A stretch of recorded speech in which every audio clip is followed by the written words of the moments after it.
حضور علیہ السلام نے ارشاد فرمایا لا یحل للمرأۃ ان تصوم وزوجها شاہد الا باذنہ ولا تاذن فی بیتہ الا باذنہ. فرمایا عورت کو یہ حق نہیں پہنچتا کہ وہ روزے رکھے جبکہ خامد گھر میں ہو. نفلی روزہ رکھنا اگر عورت کو ہو تو وہ خامد سے پوچھ کے رکھے گی.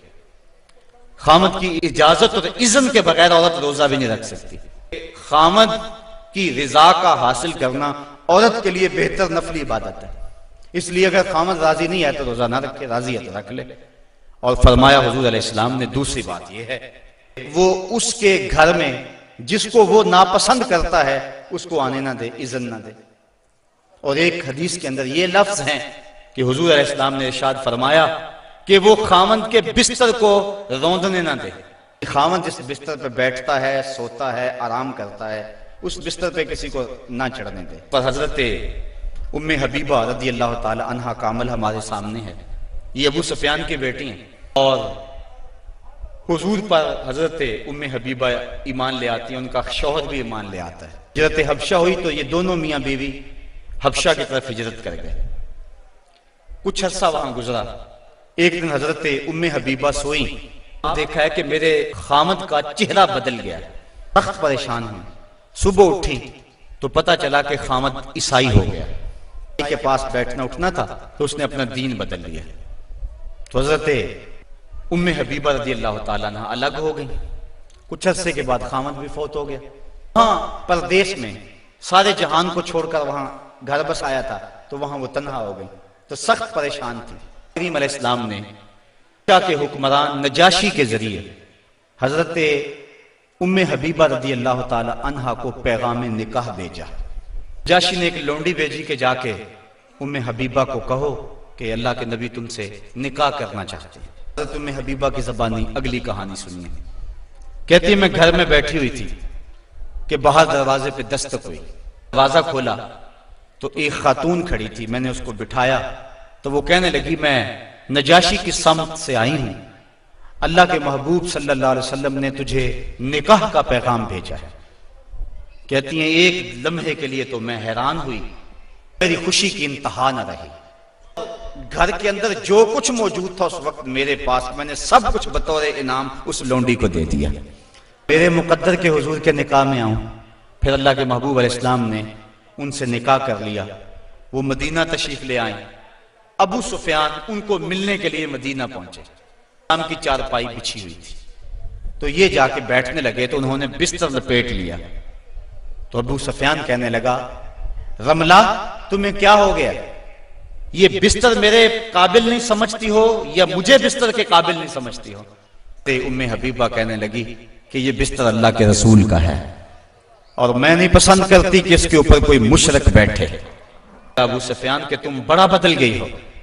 پھر اللہ تعالیٰ نے ان کو بھی اسلام کی بہاریں عطا فرما دی. تو یہ حق ہے خامند کا بیوی کے اوپر کہ خامند کے بستر کے اوپر کسی کو نہ بیٹھنے دے.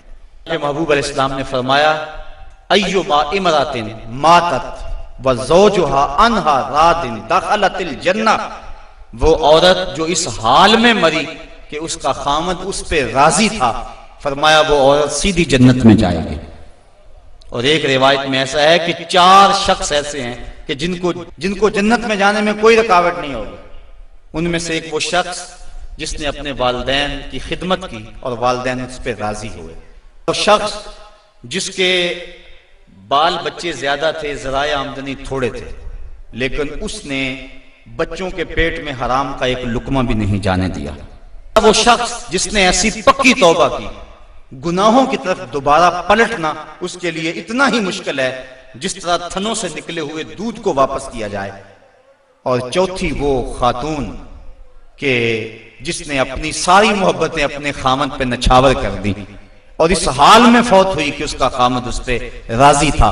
فرمایا ان 4 کو جنت میں جانے سے کوئی بھی نہیں روک سکتا. عورت کی جنت مرد ہے. اگر وہ مرد کو راضی کر لے گی تو جنت کی راہوں کی مسافر ہے. اور اگر وہ اپنے شوہر کو راضی نہیں کر پاتی، اللہ کے محبوب علیہ السلام نے فرمایا میں نے کثرت کے ساتھ عورتوں کو دوزخ میں دیکھا ہے. عرض کی حضور کس وجہ سے؟ فرمایا ایک تو کثرت سے لعنت کرنے والی ہوتی ہیں اور دوسرا خامد کی ناشکری کرنے والی ہوتی ہیں۔ یہ دو بد خصلتیں عورت میں ایسی ہیں جو عورت کو جہنم کا ایندھن بنا دیتی ہیں۔ ورنہ عورت جو اپنے خامد اور شوہر کے ساتھ وفا کرتی ہے، کسی بزرگ نے کہا کہ عورت نے دو بول بولے کہ میں تیری ہوں، پھر زمانہ بدل گیا وہ نہ بدلی، اس نے وفا کی حد کر دی۔ تو وہ بزرگ کہتے جس طرح عورت نے وفا کی حد کر دی، اگر بندہ اپنے رب سے حد کر دے یوں وفا کی تو اللہ کتنا کرم اس کے اوپر فرمائے۔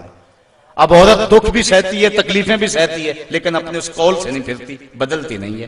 اس کی آرزو یہ ہوتی ہے اس گھر میں سرخ جوڑا پہن کے آئی تھی، سفید لباس لے کر نکلوں اس گھر سے، یہ اس کی آرزو ہوتی ہے۔ اور کسی عورت کی یہ خوش قسمتی ہے۔ تو عورت اگر اپنے خامن کو راضی رکھتی ہے تو وہ جنت کی مسافرہ ہے، لیکن اگر اپنے خامن کو ناراض کر دیتی ہے تو وہ جنت کی خوشبو بھی نہیں پائے گی۔ اس حال میں مرے کہ اس کا شوہر اس سے راضی ہو جائے۔